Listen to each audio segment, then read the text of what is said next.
Jadi kadang-kadang dalam banyak hal itu kita malah tidak boleh persis Rasulullah karena kadang banyak khususnya. Yaitu contoh yang paling masyhur di fikih ya kayak Nabi itu nikah 9 itu khususnya. Dalam strategi juga sama. Dalam strategi memanage negara juga sama. Banyak sahabat yang punya ide yang zaman Nabi itu tidak ada. Ketika ditanya, kenapa tidak persis Nabi? Katanya, huwa Rasulullah. Ya Rasulullah itu meskipun seperti itu, meskipun tidak tertib secara rasional, tetap dikawal wahyu. Makanya negara baik-baik. Assalamualaikum warahmatullahi wabarakatuh. Sebelum memulai pengajiannya, saya minta tolong ditonton sampai selesai agar tidak gagal paham dan semoga bermanfaat buat teman-teman semua.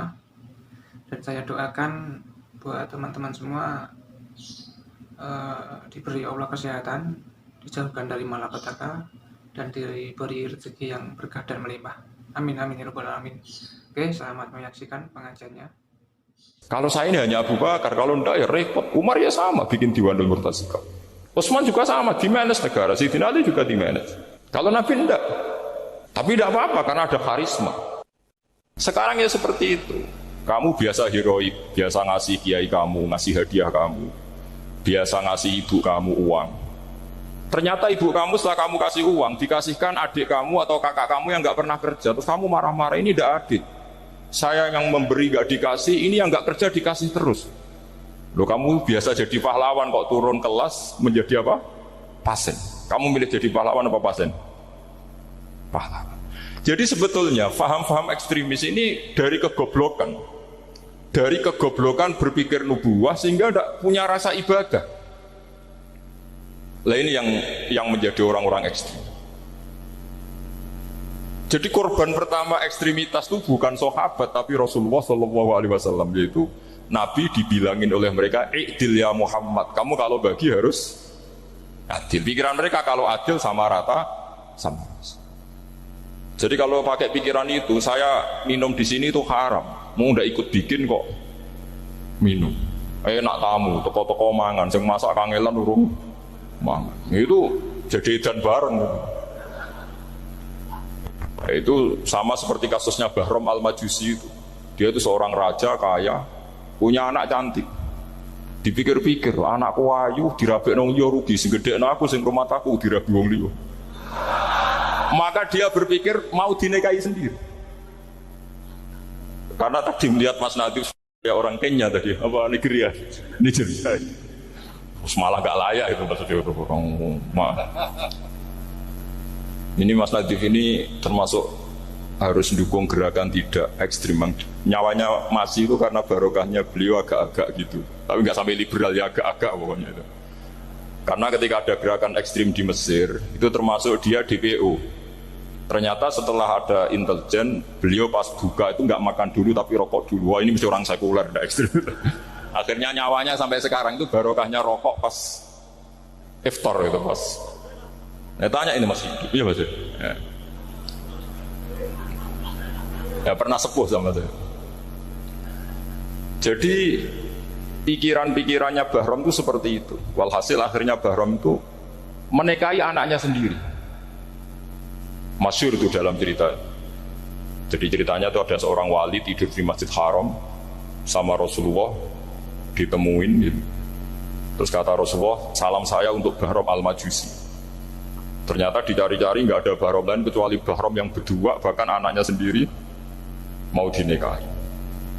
Ya cara berpikir karena seperti itu. Kalau kita berbuat banyak harus dapat banyak. Itu bahaya. Bahaya sekali karena kalau dalam teori beragama itu al-yadul ulya khairum minal yadis sufla. Kalau biasa ngasih ya ngasih saja, itu heroik. Itu bagus. Jangan biasa ngasih sekarang bermental apa? Pas. Makanya saya itu kalau ngajar di pondok yang dulu pernah saya belajar di situ atau yang pernah sepuh itu, dikasih itu bingung. Karena saya ya masih waras itu. Jadi kalau dikasih itu bingung.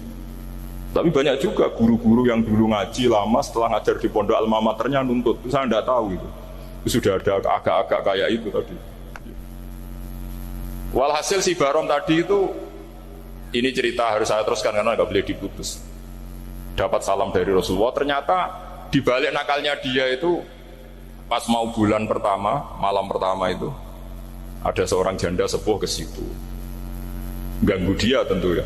Ketika dikejar pulang lagi sampai 3 kali.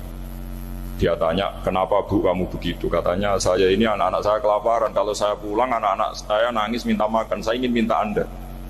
Tapi setelah saya ingat Anda ini majusi, saya mukmin, saya mukminah, saya pulang. Ya sudah bu, kamu di rumah saja. Nanti saya kirimi makan. Dikirimi sendiri, padahal dia seorang raja, orang kaya. Barokahnya itu dia dikasih tobat sama Allah. Dan paginya ketemu tamu yang mengirimkan salam dari Rasulullah SAW. Akhirnya Bahram ini menjadi muslim. Tapi intinya berpikir seperti tadi itu salah, bahwa kalau saya berjasa banyak harus mendapat apa? Ini cara berpikir orang-orang Khawarij. Begitu juga era Sayyidina Umar, era Sayyidina Utsman, Ali. Itu juga ngalami orang-orang yang ekstrim. Misalnya begini, saya contohkan korban-korban ekstrim yang real. Sayyidina Ali itu masyhur, dia punya musuh besar namanya Muawiyah. Karena permusuhan ini tidak bisa dihindari. Jadi kalau dalam fikih Islam ini anak-anak saya ajari fikih. Kalau orang mukmin membunuh orang mukmin itu hukumnya dosa besar apa kecil? Besar. Itu di bab kisos. Tapi orang fikih itu unik. Di fikih itu ada kitab usial namanya. Di takrib ada kitab usial. Dan di situ ada penjelasan mangkutila dunamali fahuwa syahid. Orang yang dibunuh karena membela hartanya atau keluarganya, itu dia mati syahid. Kalau dia posisi membunuh, maka malingnya atau penjahatnya muhadarun damu, nggak punya hak untuk kisos karena dianggap nggak ada artinya darah. Nah sekarang begini, suatu saat ada garong ke rumah Anda, ingin membunuh Anda karena ingin mengambil harta Anda. Anda ingin ingat status mukminnya atau status garongnya. Terus kamu mau dibunuh diam aja, tidak mau membunuh orang apa? Mukmin atau membunuh orang muslim. Nah, kesulitan yang dialami Sayyidina Ali seperti itu.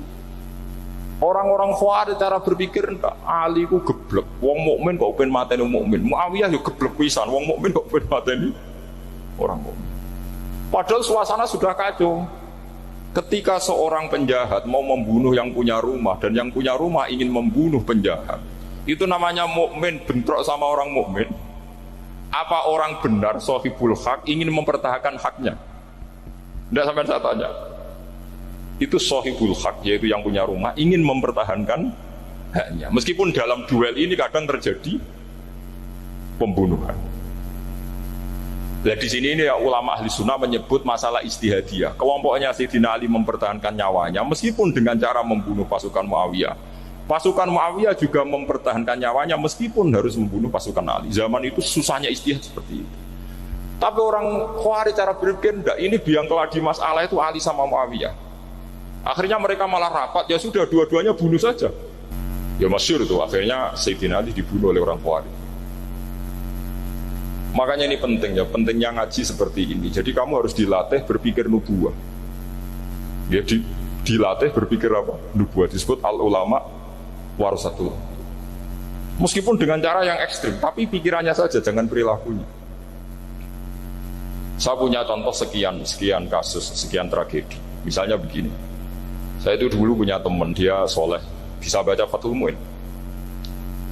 Dia itu janggal, bilang sama saya, Gus, tidak biasanya Rasulullah itu agak-agak nyindir orang fakir. Ini kok ada hadis kadal fakru ayakuna kufur, bahwa kefakiran itu mendekati apa?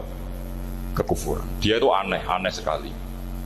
Biasanya tidak biasanya Rasulullah kritik seperti itu.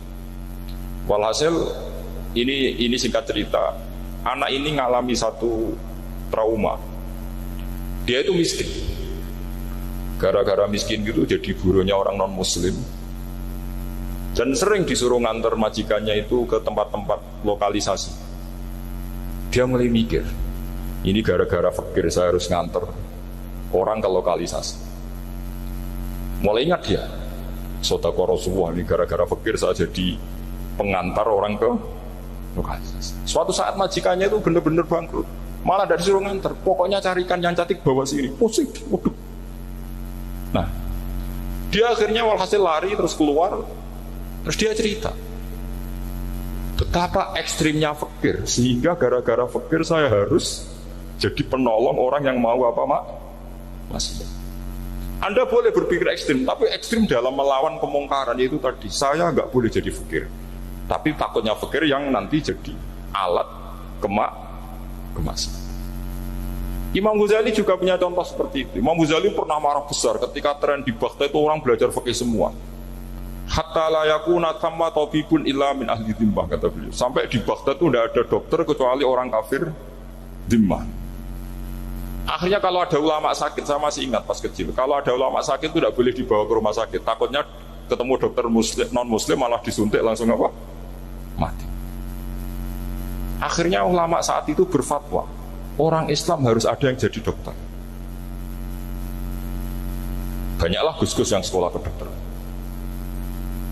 Yang masyhur ya seperti Sahal bin Abdul Fattah. Itu dulu putranya Ki Fatah yang menolong Mbah Mahfud saat sembunyi. Saking idolakannya Basal, anaknya dinamakan Sahal, tapi dia jadi dokter spesialis bedah. Begitu seterusnya urusan negara. Dulu itu orang jabat itu tidak boleh, karena jabat itu dekat dengan syubhat, dekat dengan haram. Tapi gara-gara pejabatnya non-muslim, kalau bikin aturan ya ala non-muslim. Ulama akhirnya sadar, andikan kita yang jabat pasti tidak seperti itu. Bisa bikin perda ini, bisa bikin pelaturan begini yang menguntungkan Islam. Nah, jadilah banyak pejabat yang sekarang muslim. Tempat-tempat maksiat diobrak-abrik sama Satpol PP macam-macam. Kita untung. Tapi kalau orang-orang khawarij pikirannya pokoknya pejabat itu dekat dengan haram, dekat dengan syubhat. Padahal dengan kita jabat bisa bikin perda atau apa yang menguntungkan Islam. Kemudian menjadi masalah baru secara fikih. Ini adik-adik dengerin biar kulino senam fikih. Kalau caleg soleh, misalnya Mas Nadif nyaleng, ini tadi tak guyoni, mau jadi bupati ndak, kalau ya mau usah dukung. Jadi misalnya gini ya, Zaid sama Bakar, misalnya Bakar itu orang soleh, mau jadi calon lurah. Dia tahu kalau dia lurahnya kampung lebih baik. Kalau yang jadi ini Zaid, itu kampung itu rusak karena dia suka dugem, suka macam-macam. Kemudian Zaid ini pasti jadi karena beli suara. Misalnya per kepala itu dibeli 50.000. Bakar ini kalau nggak beli suara kalah.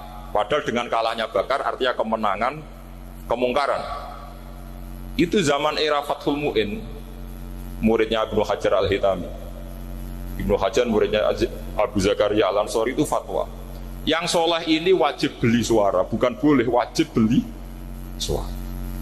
Nah, tapi ini namanya tidak nyuwak, perlu dicatat, ini namanya tidak nyuwak. Jadi tidak bisa kamu kaitkan misalnya ar-rosi wal murtasi finnar. Yang nyuap maupun yang menerima suap adalah sama-sama di neraka. Tidak bisa seperti itu, karena logikanya dibalik. Sekarang Bakar ini beli suara itu untuk membeli kebenaran, untuk mengawal kebenaran. Zaid beli suara untuk menopang kebatilan. Berarti namanya Bakar ini penyuap atau pembeli kebenaran? Pembeli kebenaran. Harus dibedakan. Nah, ini pentingnya ulama. Memang nyatanya seperti itu. Yang dikatakan nyuap, riswah itu adalah membayar uang li'ibtolil haqqi, untuk membatalkan kebenaran atau membenarkan kebatilan, itu namanya nyuap. Tapi kalau mengeluarkan uang untuk menghakkan barang hak dan membatalkan barang batil, itu namanya uang perjuangan. Nah, ini pentingnya mikir. Jadi ulama itu mulai dulu sudah berhati. Nah, sekarang sudah banyak orang-orang khusyuk yang biasa di masjid itu khusyuk. Kalau ditanya zaman akhir rusak kabeh, wong soleh-soleh wis nyuap. Kalau orang soleh ini tidak nyuap ya tidak jadi. Kalau nggak jadi mereka nggak ada yang jadi DPR, nggak ada partai Islam, habis malah Indonesia. Saya itu punya kenalan banyak pakar-pakar di Jakarta, itu cerita saya, Pak Baha. Indonesia itu solusinya gampang. Kita ini punya Bali, punya Batam. Itu kalau Bali dimakaukan, Batam dikayakan Hollywood. Amerika kaya itu bukan karena hebat. Pornografi dijual, tinju di Nevada itu dijual, di Las Vegas dijual, apa saja dijual. Kalau tidak kaya itu gimana? Sementara Indonesia mau aur-auran gitu, sungkan partai Islam. Sebenarnya Indonesia gampang, kalau ingin kaya Bali itu dikayakan Hollywood atau dikalahkan Macau jadi kota judi. Batam dijadikan kaya Las Vegas. Itu transaksinya pasti triliunan. Orang gamane wong muda dijual, judi dijual, orang tinju dijual. Tapi gara-gara ada partai Islam, nyari rumus solusi ekonomi itu yang tidak seperti itu. Akhirnya kangelan. Ya, akhirnya rapati juga. Tapi barokah tetap barokah partai apa? Yang menangnya caleg-calegnya rata-rata ya beli. Kalau udah beli habis. Saya bukan menghalalkan nyuap, enggak. Kalau nyuap tetap haram ila yaumil qiyamah. Tapi kalau suratul masalah seperti ini kamu mengatakan suap, itu beda. Ini suratul masalah yang tidak ada kaitannya dengan suap. Asal lawannya batil ya. Kecuali lawannya sama-sama hak. Dua calon di kampung itu soleh sama soleh. Ini yang soleh bayar nggak boleh karena siapapun yang jadi soleh itu nggak boleh. Makanya kalau cari musuh yang dolim biar halal ya. Iya, saya pernah ditanya seorang dosen, Gus, saya ini kalau baca sejarah perang Badar atau perang Uhud, yang saya tidak nerima itu satu. Kenapa setiap ghanimah, harta orang kafir dan istrinya orang kafir kok disita orang Islam, dan yang perempuan jadi amat, kemudian juga digauli orang Islam, yang hartanya orang kafir juga jadi asetnya orang Islam, kok kayak garong. Dia tanya seperti itu sama saya. Terus saya jawab, kalau sampean ada garong dan kemudian bawa senpi, senjata api, kemudian garong Anda, penjahat Anda lumpuhkan, ya senpi itu harus Anda kembalikan. Monggo penjahat ini kagungan jenengan beto wangsul. Karena ada milik Anda, harus dikembalikan. Wah, tidak bisa Bapak, kalau saya kembalikan pasti dipakai jahat lagi, dipakai kriminal lagi. Ya sama, kalau asetnya orang kafir dikembalikan ke orang kafir akan menjadi aset kekafiran lagi untuk menghancurkan kita. Nah, perempuan juga sama. Perempuan itu alat produksi. Jika perempuan tadi dikembalikan ke orang kafir, maka kamu menolong populasi orang kafir. Ya seperti itu. Paham ya? Makanya disita dalam perang loh ya, tapi dalam perang yang legal. Nah itulah kenapa amat halal. Makanya di Quran itu illa ala azwajihim aw ma malakat aiman. Paling enggak itu masih ada ulama atau pemikir atau ustadz siapa saja yang bisa memahami logika apa? Islam. Nanti kalau ulama ini sudah meninggal, orang akan mencibir Islam dengan cara mengatakan Islam itu jahat, yaitu menyita hartanya orang kafir dan istrinya orang kafir setiap kali terjadi perang. Karena pemikiran ini pasti sama-sama kutubnya sama-sama ekstrim. Nah ini penting saya katakan. Makanya masyhur itu perdebatan Sayyidina Ali dan Muawiyah. Ini saya kutip sedikit. Ini ya sama-sama berpikir ekstrim, tapi ekstrim yang baik. Walhasil dalam satu kerja bakti di Masjid Kuba, itu ada sahabat namanya Ammar. Ini di depan umum, ini penting. Kalau dalam ilmu hadis di depan umum ini penting karena nanti menjadi mutawatir. Beda dengan hadis yang Nabi ngendikan sama 1-2 sahabat, namanya hadis ahadi. Di depan umum Nabi guyon gini sama Ammar, ya Ammar waihak taktuluka alfiatul baghiyah. Ammar, kamu ini nasib kamu itu agak sial. Karena nanti yang membunuh kamu itu kelompok yang tidak benar. Alfiatul baghiyah itu kelompok yang tidak benar. Itu disaksikan sekian sahabat. Walhasil suatu saat Ammar ini ikut perang dan ikut pasukannya Ali dan terbunuh oleh pasukannya Muawiyah. Seneng Ali. Walhasil Ammar ditemuin sama ya Muawiyah. Al-ana dhuhara bi anna fi'ati haqqun wa fi'ataka baghiyah. Sekarang kelihatan siapa yang benar. Saya yang benar, kamu yang salah. Kenapa? Karena Ammar kelompokku dan terbunuh oleh kelompok kamu. Padahal kata Rasulullah yang membunuh Ammar adalah kelompok yang salah. Tapi Muawiyah pintar sekali, dia jawabnya gini, laula kama kutila Ammar. Ammar terbunuh karena bela-belain kamu. Kalau kamu tidak nyuruh dia perang juga gak terbunuh kan. Jadi kamu ikut andil terbunuhnya siapa? Ammar. Tapi apa kata Sayyidina Ali? Idzan qatala Rasulullah Hamzah. Kalau teori itu Anda pakai, Rasulullah pun membunuh Hamzah. Sekarang Hamzah perang karena suruhan siapa? Rasulullah. Yang membunuh Hamzah siapa? Wahsy. Kalau teori itu Anda pakai, berarti Rasulullah pun membunuh Hamzah. Terus fasa kata Muawiyah, Muawiyah diam. Jadi fikih pun tuh diputuskan lewat pikiran ekstrim. Tapi bukan ekstrim yang merugikan orang lain. Ya, kalau merugikan orang lain namanya sudah la dororo wa la dirar. Dia menyalahi aturan itu. Makanya saya pernah ngaji di sini dulu ketika tahun kemarin. Fikih-fikih Islam itu punya rumus. Itu ya gara-gara pikiran ekstrim sebetulnya. Saya pernah nyontohkan adalah orang tuh kalau sholat jenazah itu mayitnya di depan. Itu ulama fikih tidak ada yang punya alasan. Mau hanya bilang gini, hakadha wajadna salafan wa khulafan. Mulai dulu kalau nyolati mayit ya jenazahnya di depan. Hanya gitu saja, tidak punya alasan. Makanya ulama yang mengatakan tidak apa-apa jenazah di belakang, yang sholat di depan. Kenapa? Fa innaha laysat bimanzilatil imam. Memangnya jenazah imam harus di depan. Itu ya tidak ada yang bisa bantah. Bagaimana mungkin harus di depan? Oh, enggak imam kok harus. Yang harus di depan itu imam, jenazah itu imam apa enggak? Enggak. Terus alasan kedua sholat ghaib. Kalau ada orang mati di Surabaya, Mas Nadib di sini, sholat ghaib boleh enggak? Boleh. Jenazahnya di depan apa belakang? Di belakang kan? Berarti harus enggak jenazah di depan? Ya dia mau ngakeh yang jelas kalau gitu. Lah ini contoh-contoh kecil. Nah orang Khawarij itu orang yang paling tidak mau menerima otak-atik seperti itu. Akhirnya jadi goblok bareng tadi. Ya makanya Rasulullah pun jadi korbannya Khawarij. Muhammad kamu harus adil. Karena pikiran mereka adil itu yang memberi banyak ya dapat banyak. Kalau pikiran nubuah tidak seperti itu. Kalau yang biasa memberi, biasa heroik, biasa baik ya biar tetap biasa memberi. Jangan dilatih jadi apa? Fasih. Ini mungkin adik-adik juga agak keberatan, tapi harus dilatih. Makanya saya itu jadi kiai itu yang mulai kecil anaknya kiai butuh kiai, saya itu yang mulang itu senang. Saya tidak pernah terlintas dikasih santri atau dihormati ya enggak. Mungkin sampai mati agak terlintas. Ya pikiran saya sederhana. Biasa mulang pahlawan malah sekarang pasen itu malah kayak cemen, kayak turun kelas gitu. Jadi saya terus ya enggak kepikiran sama sekali. Loh kalau saya minta sama Allah karena itu atasan saya. Makanya ada ulama yang ekstrem gini, ini kisah nyata. Ada ulama alim datang ke seorang raja. Rajanya ini soleh padahal. Ternyata pas raja itu berdoa, ya Allah saya kasih ini. Padahal ulama tadi itu mau mengajukan proposal, mau minta apa gitu.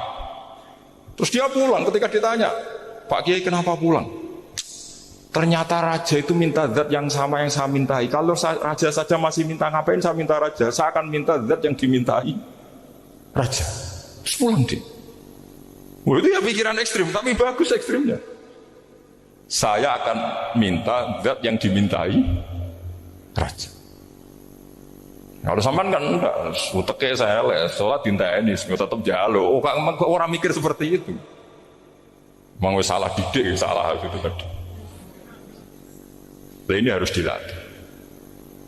Masyhur itu ketika Nabi pas Fathu Makkah itu, orang-orang Ansor komentari Nabi gini, ketika Nabi sangat happy di Mekah, sangat enjoy di Mekah, kata orang-orang Ansor, amar rojul fa'adroka durok fatun fi ahli wa ulfatun fi asyiroti. Namanya orang pasti happy kalau di kampung halaman. Jangan-jangan Rasulullah itu nanti hidup di Mekah lagi, karena Mekah sudah dikuasai orang Islam. Beliau pasti kangen sama keluarga, sama Mekah. Tapi ya sama, ketika Rasulullah mulai ngasih itu, orang-orang Quraisy dikasih banyak, orang Ansor juga pikirannya seperti itu. Baru orang Ansor dilatih pikiran nubuwah, yaitu tadi. Mereka itu dapat kambing, dapat sapi terus pulang. Kamu mendapat saya, milih mana? Milih Rasulullah Shallallahu Alaihi Wasallam. Sekarang kamu saya balik. Kamu punya kiai, kamu bisa memberi hadiah, memberi beliau. Suatu saat kiai Anda ini kaya raya, terus sering ngasih orang-orang yang nggak pernah berjasa. Kamu nggak pernah dikasih. Itu kalau pakai pikiran Khawarij, kiai ini salah karena ngasih orang yang tidak berjasa. Tapi kalau kamu pakai pikiran nubuah, enggak. Alhamdulillah saya tetap istiqomah memberi kiai itu. Dan alhamdulillah enggak dibales. Semoga balasannya di akhirat. Ya sudah seperti itu. Kalau pakai pikiran gengsi tadi seperti itu. Masa biasa memberi sekarang posisi diberi. Saya rak turun kelas. Jadi sebetulnya pikiran ekstrim itu boleh. Tapi untuk yang seperti ini bukan ekstrim itu. Makanya ini disebut al-hujat. Al-hujat itu satu logika yang bisa mematahkan asumsi awal. Ini saya harap santri-santri matolek mau putra maupun putri berpikir seperti ini. Sehingga sama. Jadi misalnya sekarang dibalik. Kalau ada orang NTT yang masih non-muslim, itu orang kafir yang harus dibunuh atau orang kafir yang harus didakwai. Mesti pikirannya itu, kalau Nabi itu ya semua yang didakwai Nabi dulu orang kafir. Nah, ketika Nabi di Mekah itu pertama ketemu orang kafir itu dibunuh atau didakwai? Didakwai. Ya berarti pilihan sekarang ya didakwai bukan dibunuh. Nah soal perang itu perang itu beda dengan membunuh. Ada janjinya, ada macam-macamnya, terus nggak ada solusi, itu baru ada apa? Perang. Jadi kalau sudah dibalik-balik gitu, makanya kata ulama-ulama, Khawarij itu pasti salah. Pasti salahnya adalah kalau orang tidak benar ya dibenarkan, bukan dibunuh. Kalau setiap orang kafir dibunuh, Nabi kapan jadi nabinya? Karena orang kafir habis. Jadi metode bil hikmati ya ada, ilmu itu hasanah ya ada, karena orang kafirnya sudah apa? Mati. Terus pertanyaan kedua, kalau Nabi harus ekstrim ngapain? Yang ngawal Jibril, halnya Israel lebih efektif.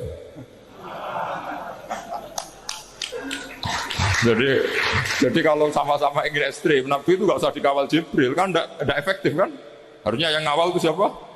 Israel. Kan nggak repot ya. Nah, jadi saya mohon ini saya cerita. Jadi korban pikiran ekstrim itu bukan siapa-siapa. Pertama itu Rasulullah. Akhirnya Rasulullah menjelaskan, ya beginilah cara berpikir nubuwah. Jadi saya kira demikian, nanti mungkin kalau ada tanya-tanya, ada pertanyaan. Yang jelas kalau seputar ekstremitas itu bisa latihan, ya, sebenarnya bisa latihan di fikih. Karena fikih ini cerminan dari pikiran ulama. Ya, cerminan dari pikiran apa? Ulama yang tidak tekstual. Ya, seperti gini ya. Tasaddaqa Rasulullah so'an min tamrin au so'an min aqidin. Ketika zakat fitrah itu Rasulullah mengeluarkan satu sok tamar. Tamar itu kurma. Kalau nurut tekstual berarti zakat fitrah harus pakai kurma. Tapi semua ulama sedunia mengatakan kuti ahlil balad. Artinya dalam konteks Indonesia ya pakai apa? Beras. Berarti kata tamar diganti kut. Diganti apa? Kut. Jadi orang itu jangan diajak goblok bareng. Masa Nabi ngendikan tamar harus apa? Tamar. Makanya saya pernah debat. Pak Nabi itu cingkrang, kenapa orang-orang itu rata-rata tidak cingkrang? Saya bilang, Nabi itu hidupnya di Mekah, kenapa Anda hidup di Indonesia? Iya, Nabi itu hidupnya di Mekah. Terus saya tanya lagi, Nabi itu hafal Quran, kamu udah hafal? Saya hafal Quran, kalau cingkrang gampang, karek ngetok kata saya.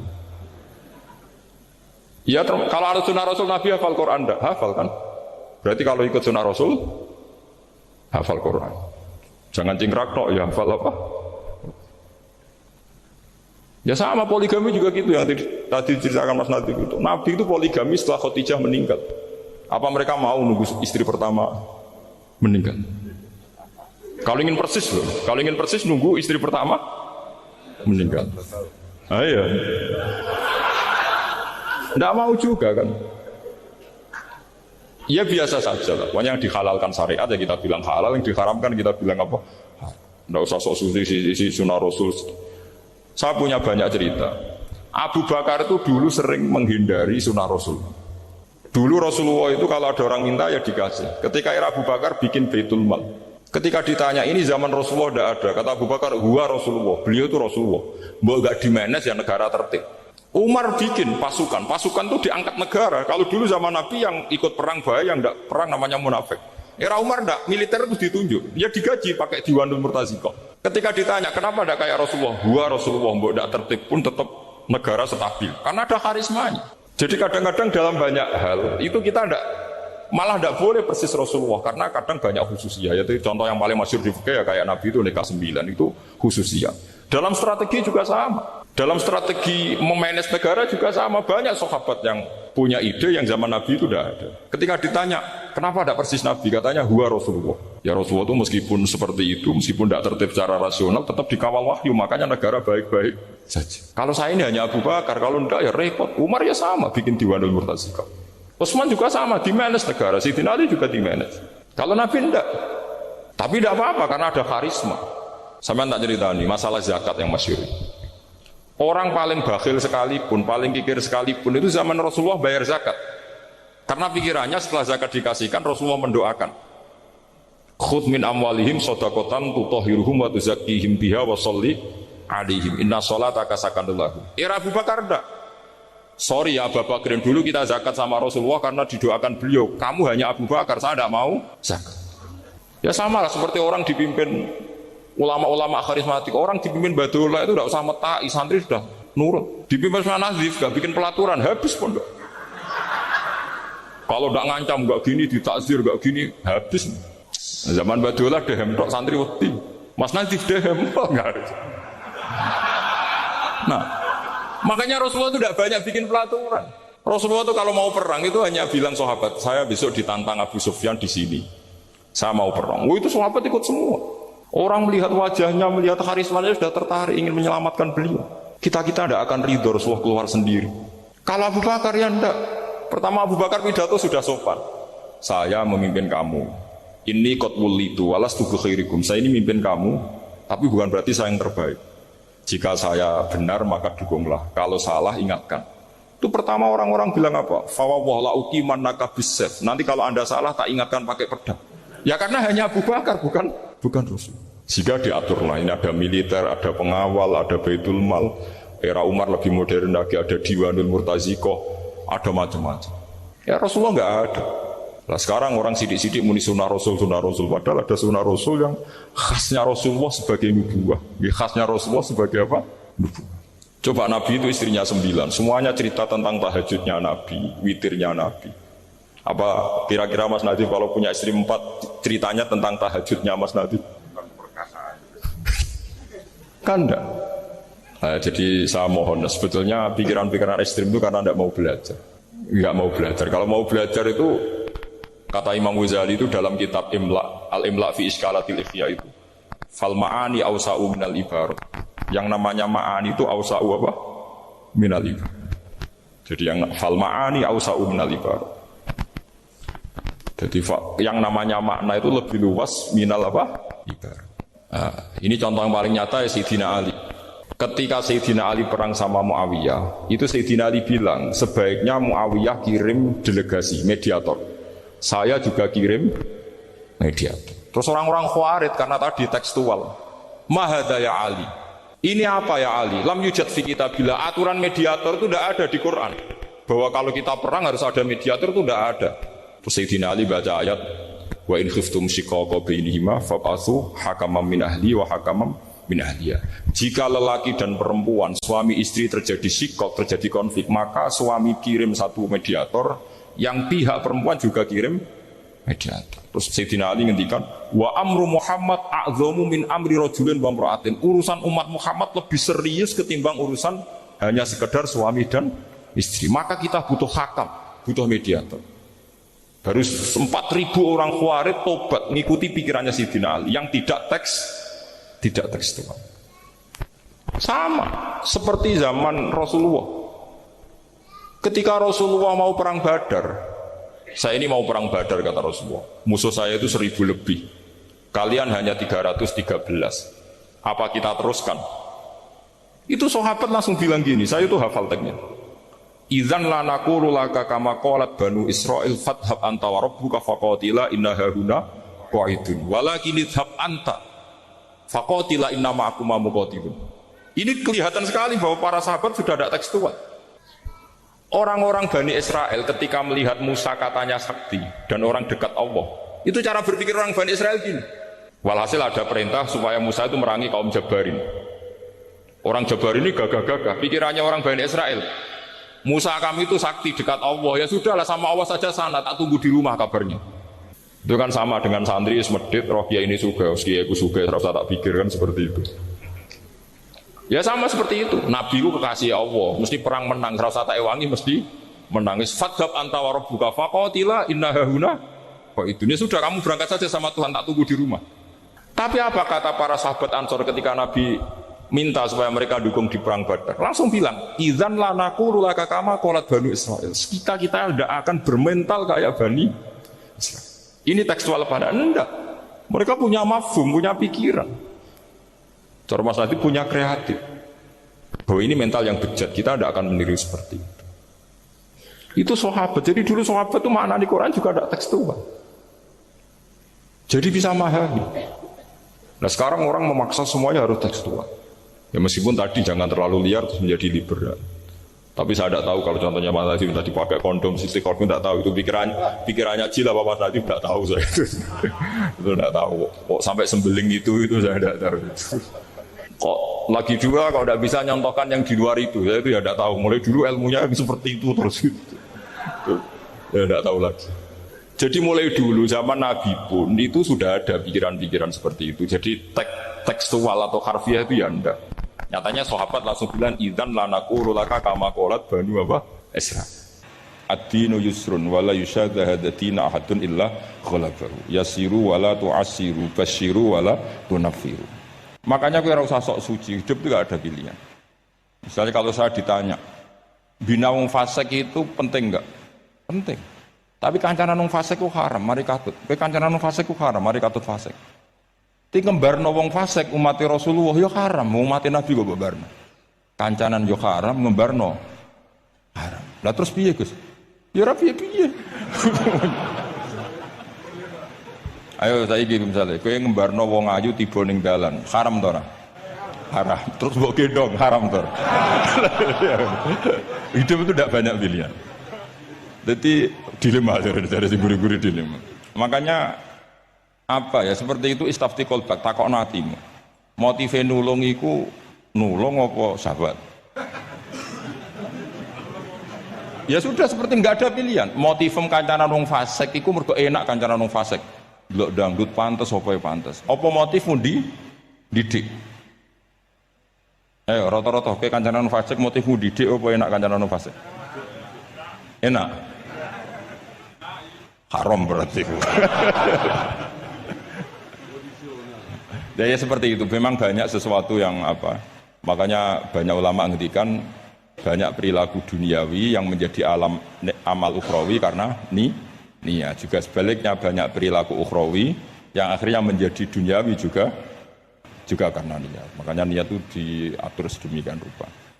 Nah ini juga sama, duduk tasahud akhir, ayo duduknya dulu, duduk tasahud baca sholawat itu satu paket. Makanya al-atasek wal asir wal hadi asar atasahud wa qu'udhu wa sholat ala nabi sallallahu alaihi wasallam.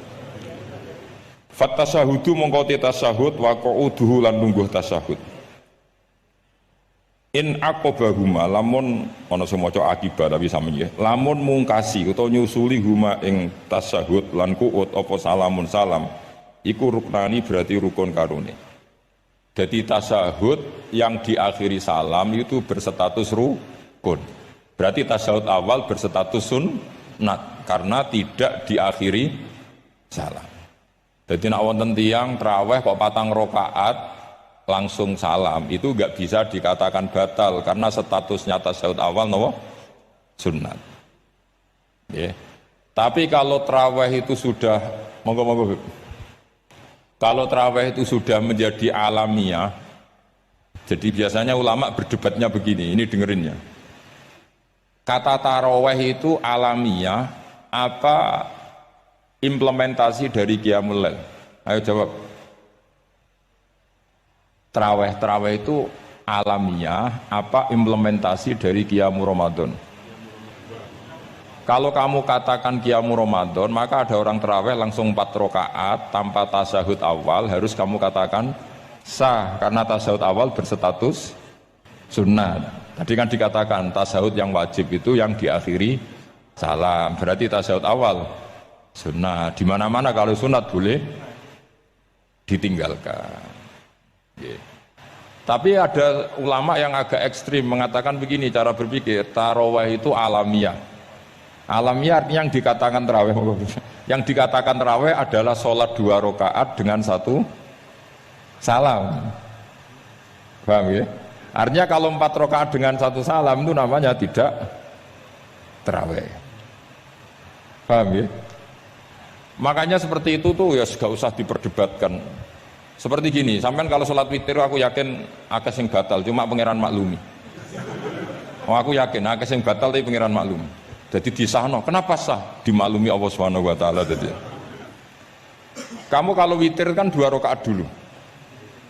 2 rakaat setelah itu. Sekarang pertanyaan saya, ketika 2 rakaat kowe niat piye?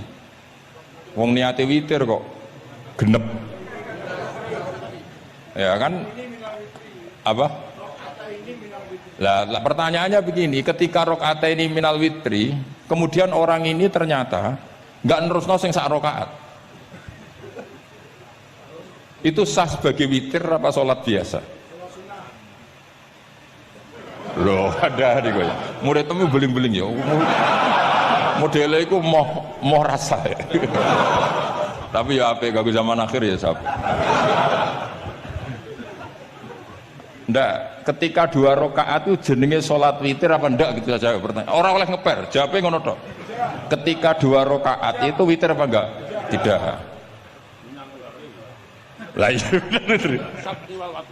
Lah iya ikut paket witir. Berarti niatnya sampean gini, ya Allah saya sholat 2 rakaat, ini paket witir loh Gusti. Makanya shollu sunnatan rakaat ini minal witri. Jadi seperti itu kan bingung kita. Nah sekarang begini, ndak ini latihan fikih karena saya pengajar fikih. Kalau ada orang sholat, ya saya ulang lagi ya, ada orang misalnya begini, ada orang sholat terus sarungnya itu pas sampai dengkul, sampai lutut. Kalau dia rukuk pasti jengking pupune ketok. Iku batale ngenteni wis rukuk apa mulai pertama batal? Enggak, jawab betul. Apa? Ketika rukuk apa mulai berdiri sudah batal? Ketika rukuk. Awas elenge lho ya. Ndak ini undian berhadiah. Itu di Asbawan Nadhair itu ada pertanyaan gini. Lalu yang dikatakan sholat itu apa? Yang dikatakan sholat adalah satu aqwalun wa af'alun muftatahatun bitakbir muhtatamatun. Nah, lalu ketika dia rukuk itu batal. Batal yang batal apanya itu Pak? Wong dia belum berbentuk sholat. Berbentuk sholat itu kan kalau sudah absolut sampai salah. Yang batal itu apanya? Wong sholatnya rong kasil lah. Bingung tuh sampai mesti. Jadi makanya pertanyaannya itu apa ya? Fikih itu kadang ya sudah seperti itu memang angel. Makanya kalau kamu melihat perempuan itu di takrib itu melihat perempuan yang ajnabiyah itu haram kecuali untuk sekian hal. Termasuk mulang muamalah. Terus ngopi dia ke muamalah repot. Sekarang pertanyaannya, kamu ngopi demi melihat apa melihat untuk ngopi? Nggak jawab. Lah anak niatnya ngopi, mestinya kan brewok lah ya di ngopi ini kan gitu. Cek bakule brewok, cek bakule komisen. Kopi nah. Nah yang kira-kira agak haram itu mesti begini. Saya sama Habib Ali jalan ke Jakarta terus ngantuk ngopi. Kebetulan bakule ayu insya Allah halal karena orang niat. Nah sampean kan gak apal, wah sing pojok kono wae. Wah itu mesti haram itu, tak jamin itu. Goblok ngopi kok ning kene nang kono wae. Kalau saya sama Habib Ali enggak, jadi ya mlaku-mlaku ngantuk ngopi. Kebetulan bakule ayu. Ya terus mungkin wong soleh ya cepet ya ini bahaya ini. Nak pas umat soleh ya gitu, kalau enggak pas wah cocok gitu. Lah mulai ngomong cocok itu masalah kan.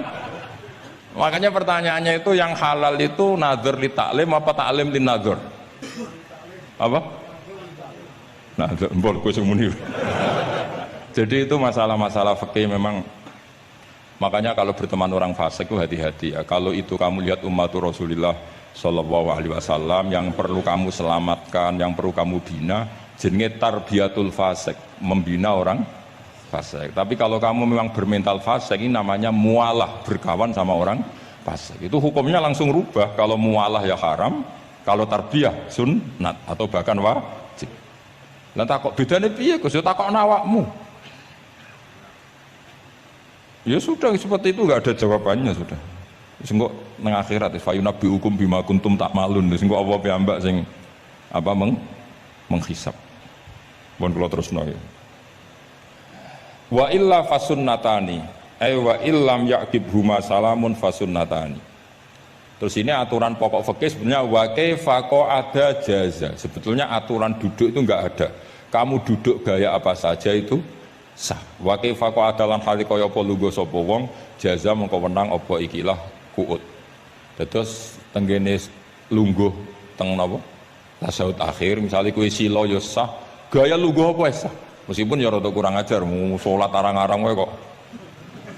Tapi secara hukum sah. Jadi misalnya wonten wong desa terus kadang tasawuf akhir sikile rada mlekang, kadang wis pokoke wa kaifa qa'ada jasa. Jadi pentingnya ngaji ngeten iki paling gak nglahirno husnudzon bahwa aturan duduk itu gak ada. Misalnya aja mentang-mentang sampean khusuk lungguhe bener terus nek ana lungguh rontok metintang sithik, wah iki gak sah. Gak tau ngaji. Kowe sing ora tau ngaji maca wa kaifa qa'ada jaza. Aneh-aneh. Kowe sing ora tau ngaji wa kaifa qa'ada jaza. Enak ora tau ngaji malah nuduh. Iso wae sing lungguhe ora bener ku wali malah lara wae. Meskipun agak-agak ya ora.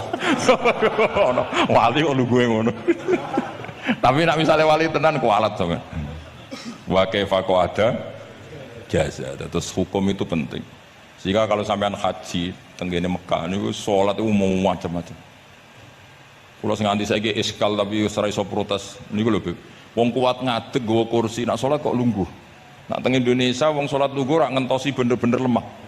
Ning Arab gak kuat nggawa kursi salate lungguh. Engko nak ngarep iku sofa kosong, kursine digowo. Ya lungguh meneh. Batinku lungguh kursi ngalor idul kuat kok salate. Nak teng Jawa iku anggere ngape mati cek salat ngadeg. Kursi nenteng. Jadi ya kalau mboten ngerti nih. Ada lagi yang orang Arab, mungkin Arab Bedui. Itu kalau ada yang nelpon, itu teleponnya dijupuk. Jap soli. Kalau aku dong ditakoki, Gus madzhab apa? Aduh, mayo ketoke madzhab goblok. Apa disalahno iku wong Arab? Wong Arab. Ora disalahno iku. Akhirnya debat. Soli pirang huruf. Ya telu nak cara nahwu nggih. Sot, lam sitok kan tasdid berarti telu. Telu wis batal lho. Batal. Pas ya. Yo kok pas. Seru wepet. Serepot-repot. Sementing sampean ngerti gitu. Terus salat iku wa kaifa qa'ada jasa. Terus ngerti ngaten iki niati ben husnudzon mbek umat Rasulullah sallallahu alaihi wasallam. Nah sampean gak ngerti ilmu iku gampang suudzon. Lungguh kok ngono ning dinggon salat tasyahud akhir lungguhe yo ngene. Lah lungguh yang dilakukan Rasulullah itu bayangan ideal, standar ideal di tasyahud akhir duduke ya kaya Rasulullah sing ditirokno para ulama sampai guru-guru kita. Tapi ku tetep standar afdholiyah, standar utama. Tapi sakjane wa kaifa qa'ada jaza. Jadi penting sanggup ae ben marai husnudzon. Di misalnya orang tasyahud akhir kok ambek swilo ngono wis. Anggap ojo terus aliran iki. Ojo ngono sik. Iki bar ngaji Minhajut Thalibin lagi seneng-senenge praktek ngono.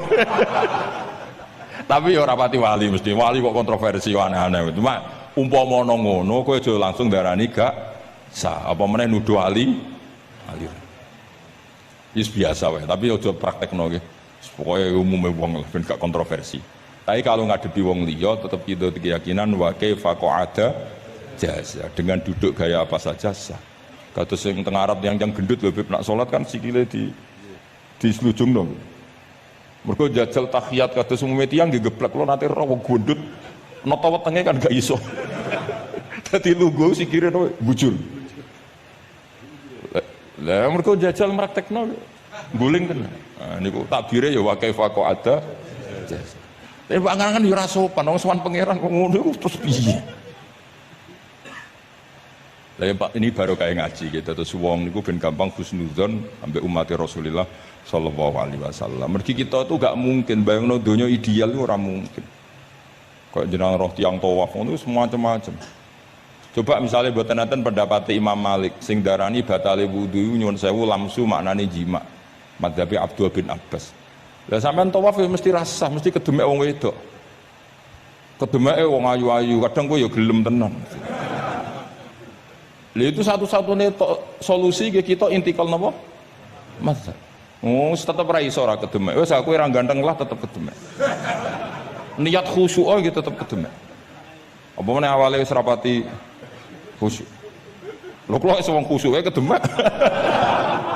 Kalau nanti tawaf pas haji, kalau haji tahun 2012 atau 13. Bar tawaf beb niku tok sa'i ku untuk bojone wong ya. Dadi dekne nyangka aku bojone dicekeli pundakku. Wong tawaf wong lanang kan ngomong kan dari belakang kan sama semua. Bareng terakhir didelok, lho, jebule ora. Piye gitu. Nah aku yo ora krasa lagi usul pangeran ojo bayang. Aku ojo bayangno kok sampeyan terus krasa. Wah ngenyek wong niku, ngenyek wong niku. Mboten kula pas iku intenan eling pengiran tenan gak krasa ono sing nyekel. Pas niku lho bos sak teruse ra pokoke pas iku mergo iku beb tawaf kula nu setengah 3 isuk. Ya sak fase-fasene wong nak yamono wae eling pengiran to beb dadi pas khusuk-khusuk. Maaf saya potong sedikit ya. Terima kasih yang setia menonton channel ini.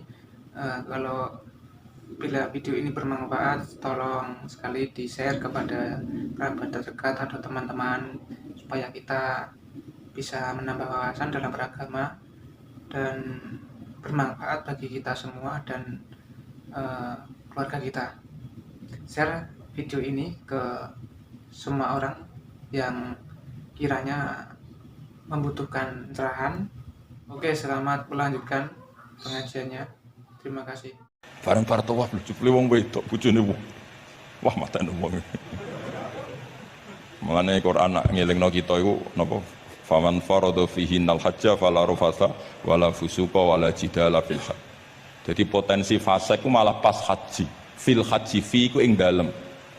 Lah kok mboten sebuti teng Arab niku wong nak mboten haji ku wajahe ditutup nganggo cadar. Tapi nak pas ihram malah wajah wajib dibuka. Iku wis mari uji nyali tok. Kula nate dikonco khusuk tenan nggih, khusuk alim. Niku nate di kesempatan ngambung Hajar Aswad. Pas sampai ngambung, pas entuk detik ngambung, pas ana wong Turki wayu pas ngambung. Niku cerita teng kula, cara tak terusno Gus. Iku ora kena Hajar Aswad. Kena pipine cah wedok niku. Lho pangeran niku kok iso detiknya sama. Pas sampai ngambung, pas posisi Turki yo, wayu Gus. Lha iku wong alim eling anjune, ora eling Hajar Aswad. Rezeki. Mulane Hajar Aswad itu ngenes, mulane dari Hajar Aswad aku dhisik putih. Gara-gara dosane Bani Adam dadi ireng. Mana kata yang haji nangis kan termasuk niku nyesal deh. Jebule wong sing rayu bojone tok wong nuduh wayu kabeh. Sing bagian niku maksudnya. Dadi njen repot. Pangeran niku nguji ngoten faman farada fihi nal hajja fala rafasa wala fusuqa wala jidala fil hajj. Bener nak salat. Sak fasek-faseke wong pas salat iku mesti warung lanang-lanang. Salate ning masjid ngarepe wong lanang, pinggire wong lanang. Haji mboten. Masjid Haram, masjid paling suci sak donya, tapi itu uji nyali tenan. Kula dikonco haji beb tiyang Magelang khusuke sak pol. Selawase ra tau salat jejer cah wedok. Niku salat jejer cah wedok sing disuci cah wedok. Nangis betul. Lah kula rapati khusyuk ya ora nangis biasa wae. Nangis. Lho sampean nek musim haji beb kan kredit. Dadi kanan kirine wedok ning ngarepe wedok. Dekne sujud gelem ra gelem kudu ning bokonge cah wedok. Sing cerita-cerita kitab lho, nak haji hujud ku ning bokong. Lha iku tebakan bokonge wong wedok. Nangis. Gus kula niku tiyang Magelang, sak urip-urip kula ra tau jejer wong wedok. Wong khusyuk. Kayake bakat dadi wali, kok khusyuk. Nangis bar haji. Gus kula napa hajine mboten ditampi kok nate ngalami sujud. Aku iya pengen ngandani wong khusyuk bingung kok ngandani wong khusyuk. Ngongkon istighfar ngene ra salah wong kepeksa. Ngongkon nikmati wong khusyuk kok tak kon nikmati. Lho cara sing takok sampean. Aku meni gayamu. Jawabnya gampang, cara sing takok sampean jawabnya gampang. Nggih piye? Paling gayamu apa? Iki sing takok wong khusyuk. Yakin sing takok sampean ngono gayamu. Sing takok niku tiyang khusyuk nangis tenan nyesel. Memang haji itu unik, makanya Allah mengingatkan fala rafatha wala fusuqa wala jidalu fil hajj ing dalem pas nglakoni. Menjen uji. Jidal ki ngoten. Ana wae sing mari muring-muring. Terus niat khusyuk, niat sabar bebe. Ana wae sing mari muring-muring. Memang ujian betul. Lho kula nek wis kecelok wong gak gampang muring-muring. Wis terkenal lah nek kula seneng guyon ra gampang muring-muring. Nate badhe niku beb. Romyu tanggal 11, umumnya haji Indonesia rak koblas zawal. Melok beb teng rombongan tiyang niku. Warung tok Mina wong diding-diding. Iki ajaran nopo romyu kok qabla zawal, nabi ku ora tau romyu qabla zawal, nabi mesti romyu ba'da zawal. Ngamuk-ngamuk. Sakjane kula nu mboten mutawif, kula mboten kaji gaib, mboten kaji tenan nganggo dhuwit. Nak gaib diamuk wajib meneng ya. Engko iso di PHK nak. Akhire kula ngomong ngene. Akhire kula dijono Pak Bak sampe sing ngadepi. Iya nabi ora tau romyu qabla zawal tapi ora tau ngamuk-ngamuk koyo kowe ya. Mangkel opo. Lah ya nabi ora tau romyu qabla zawal tapi ora tau ngamuk-ngamuk koyo kowe ya. Repot. Akhirnya aku wah, dari kaji oleh jidal wah akhirnya. Iya bodoh jidal. Ra iso Kang. Pemene ngajak bojo geger tok. Kalau di konco ngajak bojo, sing kancane sitok ngajak bojo wong Jogja. Nah bojo sitoke niku isu-isu gekno teh sing lanang. Isu-isu gekno teh kopi. Sing di bojo ora gawekno teh. Wong wedok kok apike ngono maksudnya. Jawabe sing wedok, "Lah piye ijolan?"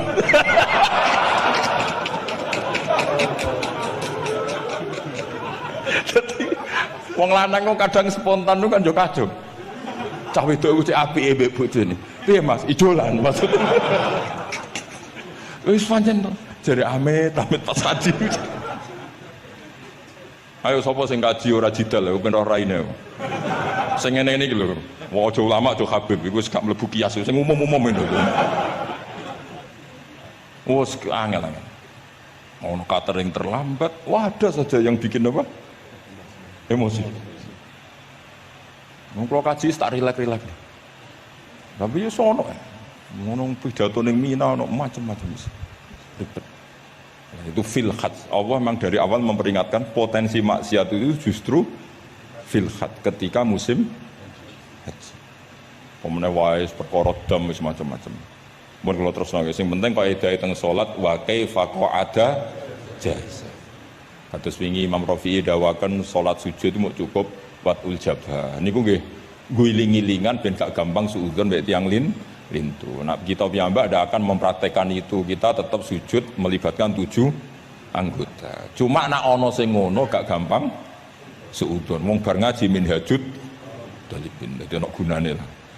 Wa kaifa qa'ada jasa. Jadi duduk dengan gaya apa saja berstatus sah. Ya, duduk dengan gaya apa saja berstatus sah. Tapi saya ulang lagi, tentu kita tidak mempraktekkan itu. Kita duduk tasawuf awal gederekno para guru, tasawuf sani gederekno para guru. Cuma status hukum wa kaifa qa'ada jaza, dengan duduk gaya apa saja sah. Karena kita tidak pernah tahu. Ana wong duduke mingkrang jebule mbok salahno, mbok takokno jebule udunen kan ya ora roh. Salat kok modele ngono iku model apa? Jebule wonge napa? Udunen utawa wonge bar digi panjen sikile ra iso ditekuk bareng mbok amuk salat kok njum-njum bar gipan lho gipan. Kan ndak pernah tahu, makanya ini butuh perangkat hukum. Jadi wong alim butuh itu khazanah hukum supaya agama ini luas.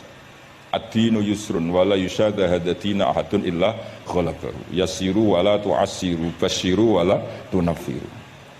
Mun kula terusno.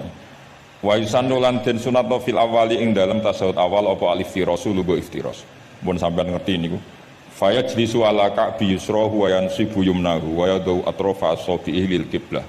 Wa fil akhir at-tawarruku wa waqal iftiras lakin yukhriju yusrahu min jihati yamini wa yulsiku warikahu bil ardi. Ini ora usah diterangno nggih karena apa? Ya sudah pokoknya seperti yang sampean praktekkan, itu yang tasawuf awal jenenge napa? Iftiras, yang tasawuf tsani jenenge tawarruk. Ora usah diterangno malah di mana nih malah bingung sama. Wal asah yaftarisul masbuk wasahi. Nah, meskipun imam itu tasawuf akhir, masbuk tetap bergaya tasawuf awal karena masbuk tidak diakhiri salam karena dia nanti berdiri lagi. Nah, kalau sedikit mau cerita masbuk bahwa agama ini proses. Ya, saya ulang lagi, agama ini proses. Dulu para sahabat itu kayak cacilik Kudus, kayak cacilik Indonesia. Jadi dulu para sahabat itu kalau Nabi sudah rakaat ketiga atau rakaat kedua, niku takbir terus sholatnya digebut. Digebut, wis kayak cacilik-cilik kita cilik kan orang imam wis rakaat ketiga kayak takbir gebut. Nah, engko bar gebut nganti bar. Jadi imam rakaat ketiga kita tahu-tahu rakaat ketiga mergo nyelip. Engko imam salam ya melok salam. Itu kecerdasan, itu tuh pinter. Dulu zaman sahabat ya gitu, agar Nabi rakaat ketiga sahabat datang takbir, ngebut sampai rakaatnya sama dengan Nabi, Nabi salam terus ikut. Nah ditakoki Nabi, wis pirang rakaat jong? Nggih 4 rakaat. Lah oke karo kok 4 rakaat, nggih ngebut Nabi. Itu dulu gitu. Sampai ada Mu'ad bin Jabal, makanya disebut di antara spesialis fikih itu Mu'ad bin Jabal, ketika beliau karek sama Nabi, beliau ngikuti Nabi, kemudian Nabi setelah salam, beliau menambahkan rakaat yang kurang. Terus semenjak itu jadi syariat kalau untuk masbuk ngikuti imam, setelah imam salam menambahkan rakaat yang ditinggalkan. Terus dibakukan sampai sekarang. Dulu enggak seperti itu. Dulu sholat ya kenalan, jenengan dalemnya pundi. Oh, dia pun tengah-tengah sholat. Jejer wong ora kenal, jenengan tiyang pundi mboten nate ngertos kula tiyang mriki. Nggih ngoten riyin. Nggih. Sahabat sing pun terpelajar ora roh nak ngono iku batal salat. Sampai setelah salat Rasulullah sallallahu alaihi wasallam matur, "Inna hadhi salat munajat." Salat iku munajat cum yo. Nak omong-omongan mbek pangeran ae ora usah mbek Bani Adam. Akhirnya semenjak itu salat ngomong mbek Bani Adam hukume batal. Sebelum itu ya ndak. Nah, makanya agama ini proses. Sehingga fiqhud dakwah itu harus dihidupkan. Sekarang enggak orang langsung pakai fiqhul ahkam. Akhirnya umat ini melayu. Harusnya yang dimulai fiqhud dakwah. Jadi dulu Nabi berkali-kali kecewa be umat itu, tapi Nabi ngempet karena prosesnya fiqhud dakwah. Lho nate wonten tiyang niku nyuwun sewu, ijek di penggawean maling.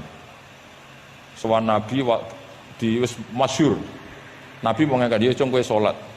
Ada sahabat yang nyuwun sewu rontok usul ning Nabi. Ya Rasulullah, dia punya penyakit sering maling. Kenapa ndak kamu larang supaya tidak maling? Nabi jawab ngeten. Sayanhahu ma yaqul. Nah dekne kok salate wis bener ditampa pangeran kok mari-mari di. Itu termasuk yang diperkuat oleh ceritanya Habib Zain bin Semit dalam kitab Al-Manhajus Sawi. Ada orang preman agak suka malak orang gitu. Tapi nak sholat tenan. Tapi ya malak. Jadi contohnya ya kayak karo usah takok. Ya fase ku macam-macam, preman ono ngegeng delok wong wedok ono delok dangdutan terus ono macam-macam. Tapi nak sholat khusyuk. Ada seorang wali yang mangkel iku gunane apa kowe sholat wong ijek fasik. Jawab orang tadi, saya masih hafal kalimatnya yang diceritakan Habib Zain. Ada'u lis-sulhi maudian. Saya tetap ingin ada alasan saya berdamai dengan Allah. Jadi aku nak pas maksiat itu kan hubungan saya dengan Allah kurang baik.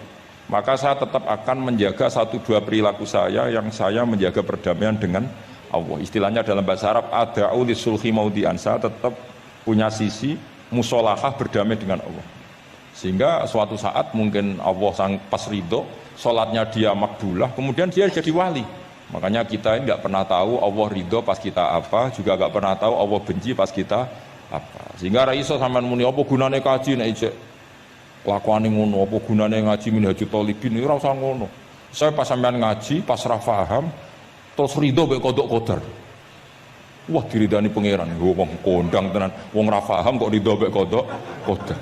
Sing paham ujug, wong goblok kabeh sing pinter aku tok. Waduh, nyoro lek kula nang.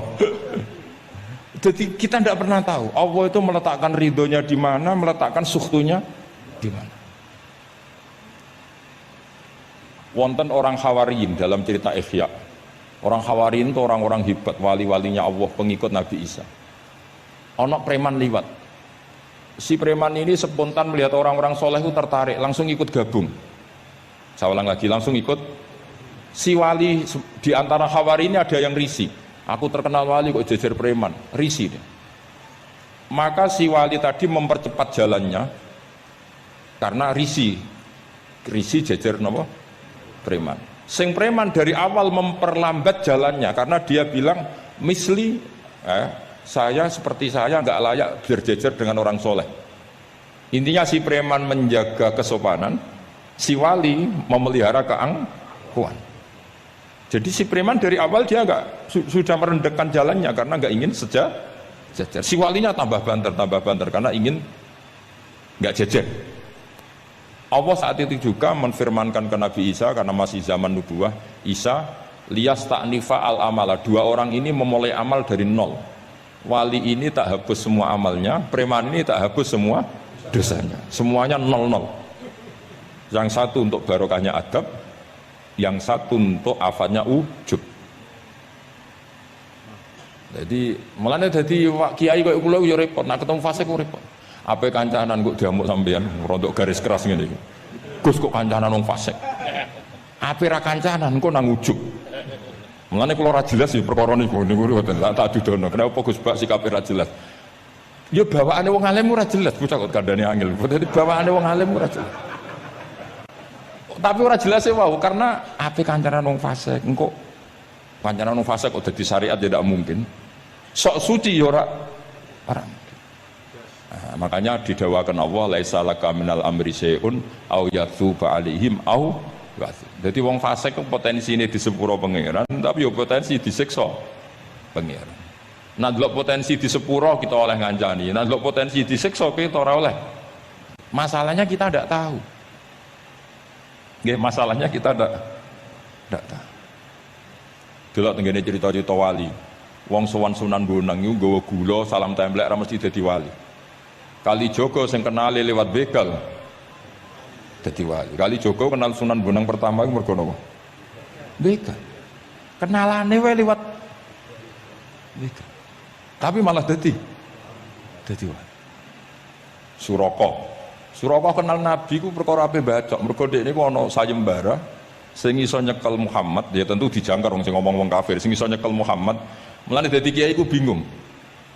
Nak nyeritakno tarikh kok nyebut Rasulullah kan gak mungkin wong kafir kok kiai sayembara sing nyekel Rasulullah sallallahu alaihi wasallam dikai hadiah. Ya mosok wong kafir kok sayembarane muni apa?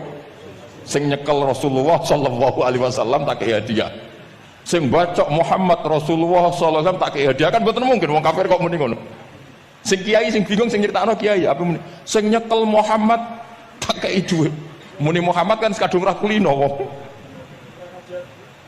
Cara sampean dadi kiai ya milih ndi? Nyeritakno omongane wong kafir. Milih.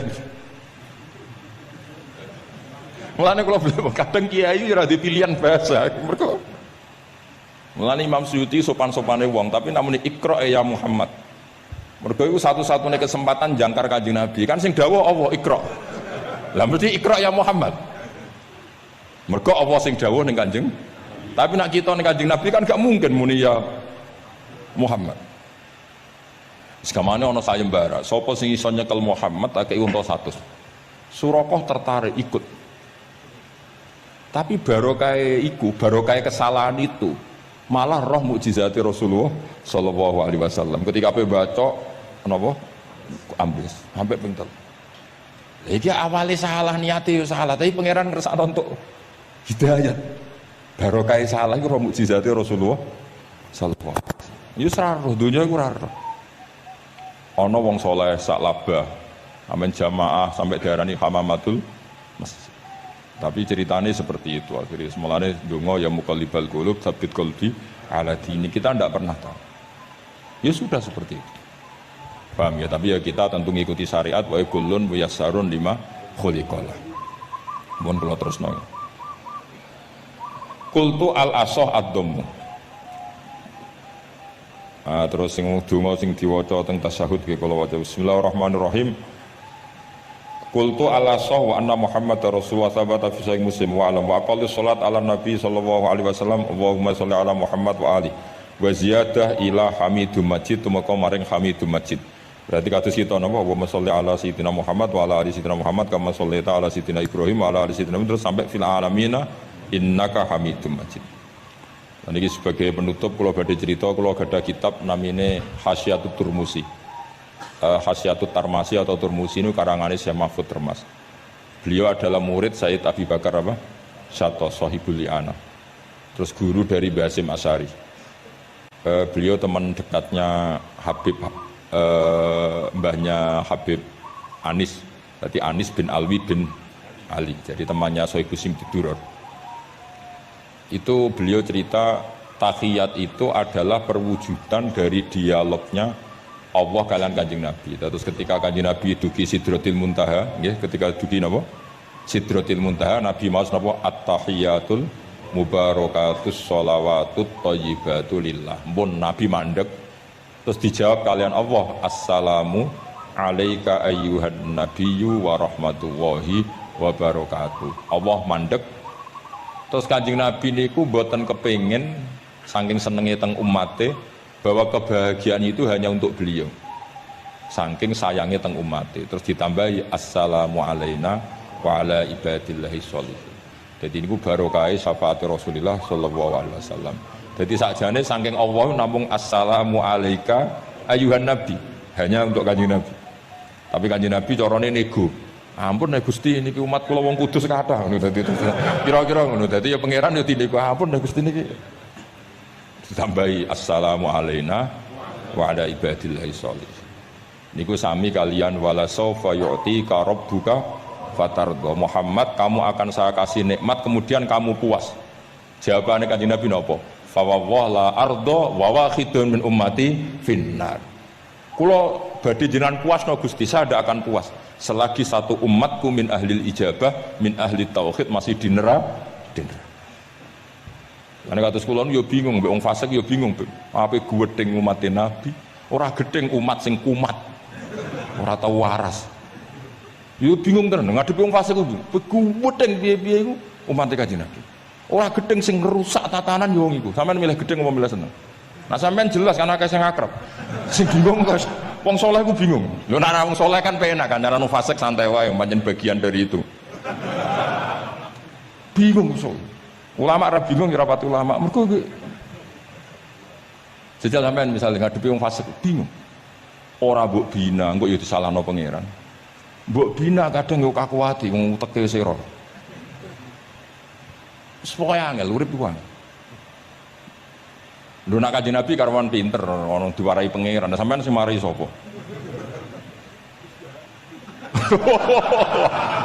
Curang yo. Tapi yang penting dari itu kita tahu bahwa hubungan wong fasik mbek wong soleh atau wong soleh mbek wong fasik sing jelas dalam adatu Rasulillah itu tidak hubungan kebencian.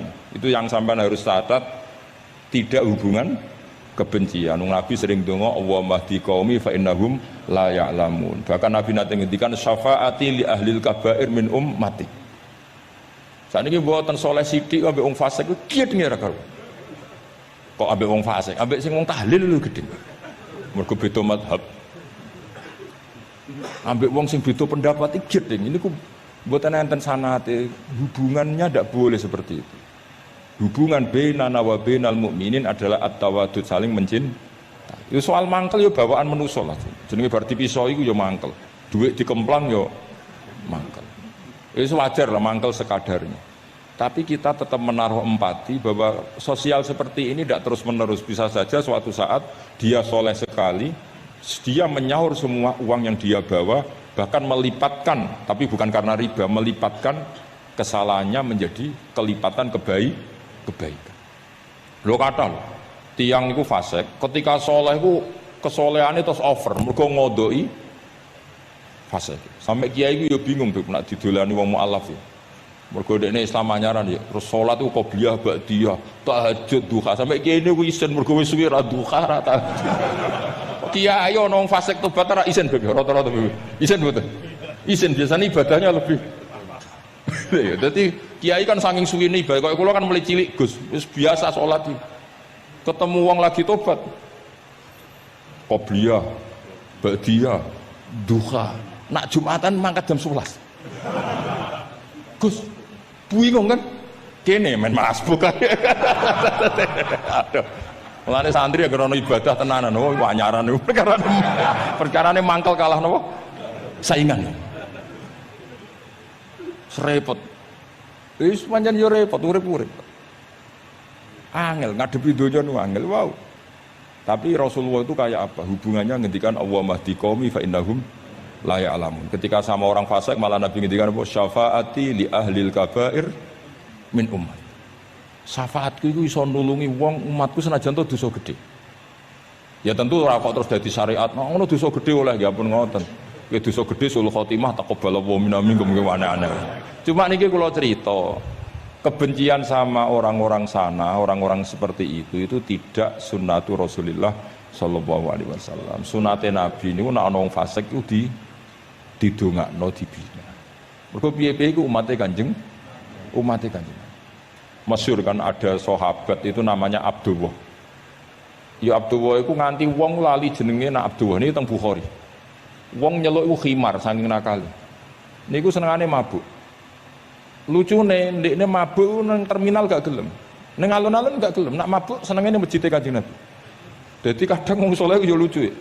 Ora para kiai iku gak enak. Tapi kok sing dibodoni ya kiai. Mulai dhisik wis ana niku. Dadi ora para kiai iku ora kepenak padahal fase. Engko tapi sing dibodoni yo kiai. Singkat cerita anak bar mabuk itu Nabi ya dijilid. Dijilid itu diberi sanksi lah. Binial ya sandal atau apalah wa atrofi siap. Tapi akhirnya sahabat karena sering orang itu salah, mereka melaknati itu. Terus kono iku penuh laknat, ngarepe Kanjeng Nabi kok sering mabuk, sering gini-gini. Jawabe Kanjeng Nabi napa? Ini teng Bukhari. Ini harus saya utarakan, mereka orang-orang itu hadisnya sahih ta ora. Sedurunge takok tak omong iki ning Bukhari. Mbok kowe roh mbok ora pokoke tak omong iki ning Bukhari. Daripada ora roh takok sahih enggak ngono ya. Ya piye di kota iki dene takok sahih ta ora. Nyorok saiki ape dalil mikir akhir. Wedi dites oh. Kula yo tau dites ngono. Gus hadis sahih ta ora wong kota. Mbah delok dhewe ya. Kowe iso maca ta ora ta anu. Lah mangkel wong ya ajane kula ya ape dadi wong apian mau mangkelno ngono tapi wong kono mangkel sik ya. Daripada dadi udun wis tak omongno. Ngempet nak kesuwen iki dari wong Jawa dadi napa? Udun. Tapi apa kata Rasulullah? La tal'anuhu fa innahu yuhibbu wa rasulah. Kowe aja geman nglaknati wong mabuk iki. Piye-piye seneng Allah mbek Rasul. Mulane ribet gitu. Kuwi ana wong joget pas selawatan kene yo bingung, mbok halal lho iku selawatan kok joget. Mbok haramno iku pira-pira jogete pas selawatan. Terus takoki hukume piye Gus? Sing jelas ora dihukum polisi kok. Lah ra iso jawab. Wah ini mboten fatwa lho niki guyon mawon. Pokoke ora ngono. Niki seksine wonten Itra Rasulillah sallallahu wonten putu-putune Nabi. Bingung pancen ngadepi malah parah meneh. Nuaiman sahabat senengane guyon, Nabi mau dibuli. Kok sahabat Nabi setengahnya nara di dhuwit iku ana bakul keliling. Nabi aturi lah pilih sing apik, mangan mbek Nabi. Terus bariku terus Nabi kok nyongkone ya hadiah. Bariku bayar Nabi. Bar Kanjeng Nabi. Nah, Nabi ya main semtok. Nabi apian. Mulane ya dijajal mesti niru bae tenang ya kan. Dadi semoten. Lah Nuaiman saking nakal ini cerita. Cerita ini ada di Ihya, ada di Ithaf. Ono ad-Dorir, tiang niku wuto. Wuto teng masjid, takok. Nggon uyah iku ndi? Dituntun mbek Nuaiman, seneng kene ra wis. Iku jan ning tengah masjid. Ngamuk-ngamuk, awas aku nak ketemu Nuaiman tak tutuk. Dekne krungu nak diancam ad-Dorir wong wuto. Hari ketiga digandeng meneh, kowe kepengin roh ketemu Nuaiman. Yo ndi wonge tak duduke. Dijejero Sayyidina Utsman. Pas iku Sayyidina Utsman isih salat. Iki lho Nuaiman. Kuat dhuwur. Kuwe kir masjid Amirul Mukminin. Dadi wong nak bodoni ora iso pisan, mesti berseri. Dadi lu bodoni pertama wis fatal, kedua luweh sahabat. Jadi sahabat itu macam-macam. Tapi kabeh iku fil jannah. Mergo menangi delok wajah Rasulullah sallallahu alaihi wasallam. Lah niku dawuh Nabi, aja laknati wong ngono-ngono iku piye-piye seneng Allah mbek Rasul. Itu di Ihya diterangkan, kula masih ingat betul takbir di Ihya. Saya masih ingat betul kalimat itu. Memang saya hafalkan. Falam yukhrijhu bil ma'siyah anil mahabbah. Saya masih hafal betul. Saya cek itu di Ihya, mesti persis lafaz yang saya utarakan kan. Falam yukhrijhu bil ma'siyah anil mahabbah. Nabi tidak mengeluarkan seseorang dari status mahabbah hanya karena maksiat. Lu kata gak misalnya preman-preman ketemu Kiai Nyucup, ketemu Habib Nyucup, kata enggak? Gak ada. Diarani preman, Habib tua Habib Nyucup tenan, dikongkon nurut tenan. Jajal ngra salat itu konroan. Resi daleme Habib Wali, oke wis suweneng. Asal kon aja kon salat. Jadi artinya apa? Ya unik. Tapi barokah mahabbah itu semoga suatu saat jadi orang baik. Wong kula sering ketemu imam Nyucup wong itu watonan Nyucup. Tahu salat tenate. Tapi kalau sopan aku sebut jenengan, bingung gak? Mulai nanti diceritani preman ini kisah nyata, neng kapal pesiar, preman sugih neng kapal pesiar. Itu tukaran nanti yang cerita kalau berjoto si tiang, kenapa? Teng kapal pesiar karena hari Jumat itu ono Jumatan. Nah, ada orang yang nggak Jumatan itu gak terima mergo dadi birisik. Wong hiburan kok ono apa? Jumatan. Nah pas gremeng iki dikira wong Islam sing fasik iki dijak gremeng seneng. Kapale wong akeh nyewa bareng kok dienggo Jumatan berisik. Ini kudune ora usah Jumatan, hiburan kok ono Jumatan. Dicuwot sampai sing ra Jumatan. Bingung kan iki. Lho kok joto? Lah aku ra Jumatan lah ra trimo ana wong nyek Jumatan. Fase ke Indonesia aku pusing mikir. Kathah ngono. Wah akeh. Semua Indonesia aku bingung, pengamat itu pusing kowe. Yo bangga cerita kula bangga. Lah jajal lho, preman-preman sing ra salat, ana wong ganggu wong salat tu trimo ta kira-kira? Gak trimo. Semua unik Indonesia. Pun kula terusaken ya, terus ketika Nabi sungkeman teng kene mengke niku wonten teng cerita teng Kiai Mahfud sungkeman teng pangeran nglafat napa at-tahiyatul mubarakatus sholawatut thayyibatulillah. Terus kalian Allah dijawab assalamu alaika ayyuhan nabiyyu wa rahmatullah wa barakatuh. Terus Nabi ngersakno salam untuk beliau itu umum untuk sinten mawon saking syafaqah welase Rasulullah sallallahu alaihi wasallam. Terus disebut assalamu alaina wa ala ibadillahi sholihin. Terus teng kitab niku malaikat terus derek gabung Nabi piyambak nggih derek ngendikan sedanten asyhadu alla ilaha illallah wa asyhadu anna muhammadar rasulullah. Terus kula suwun salate jenengan lafat-lafat yang dipilih para ulama itu lafat-lafat spesial. Maka meskipun lafat-lafat itu berstatus sebagian sunat, tapi guru-guru kita tidak pernah meninggalkan itu.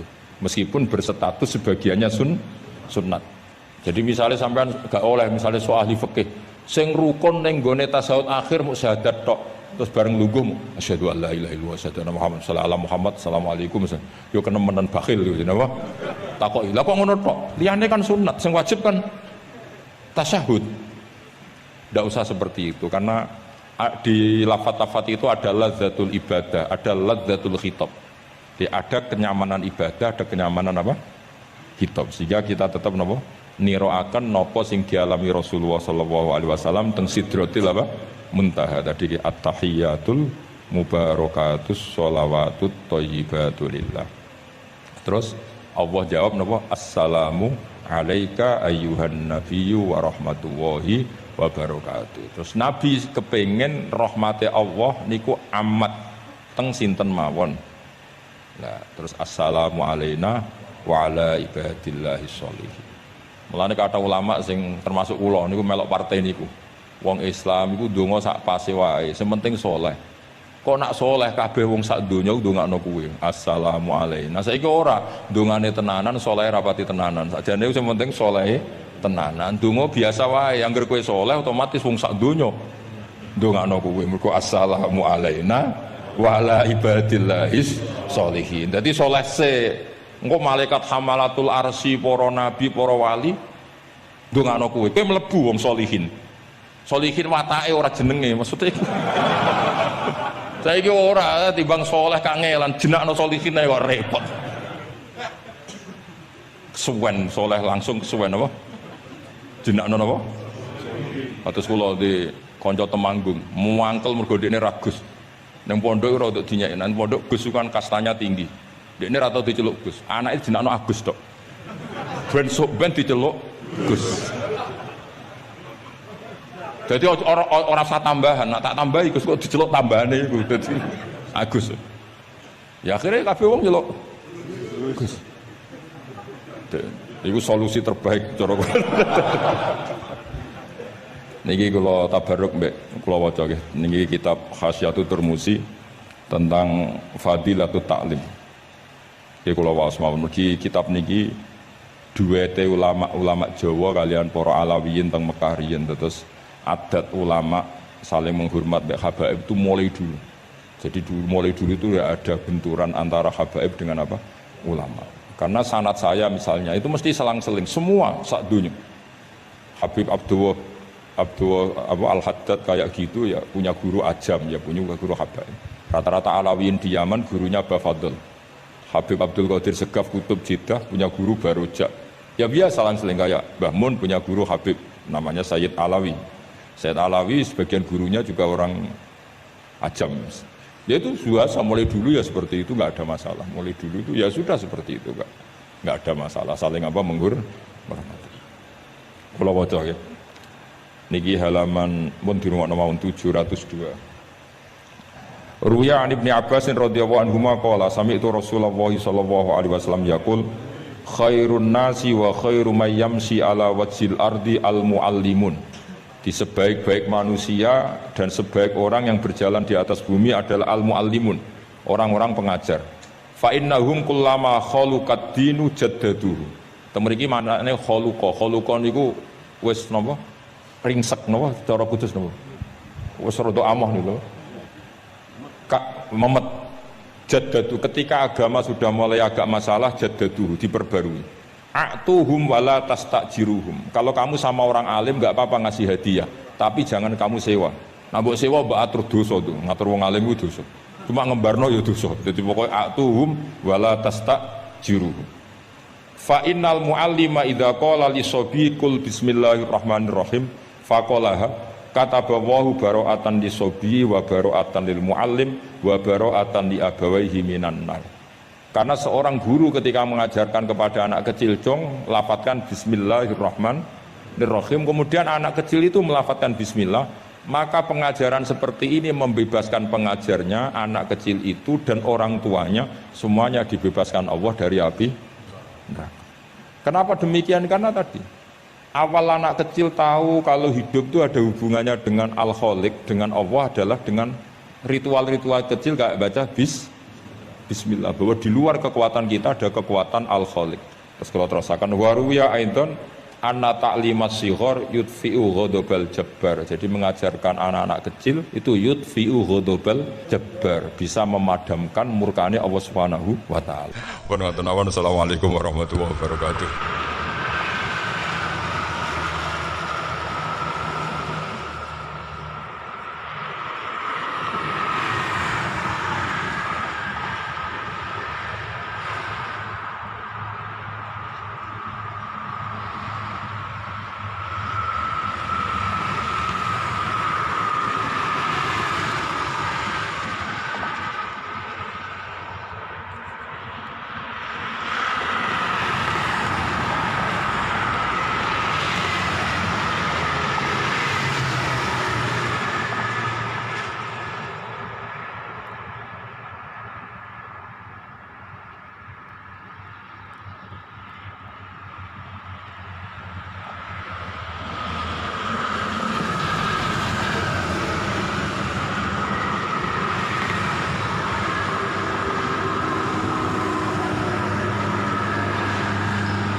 Oke, terima kasih sudah menonton pengajian kali ini. Semoga bermanfaat. Jangan lupa share ke teman-teman atau kerabat terdekat. Dan sampai jumpa di video selanjutnya. Assalamualaikum warahmatullahi wabarakatuh.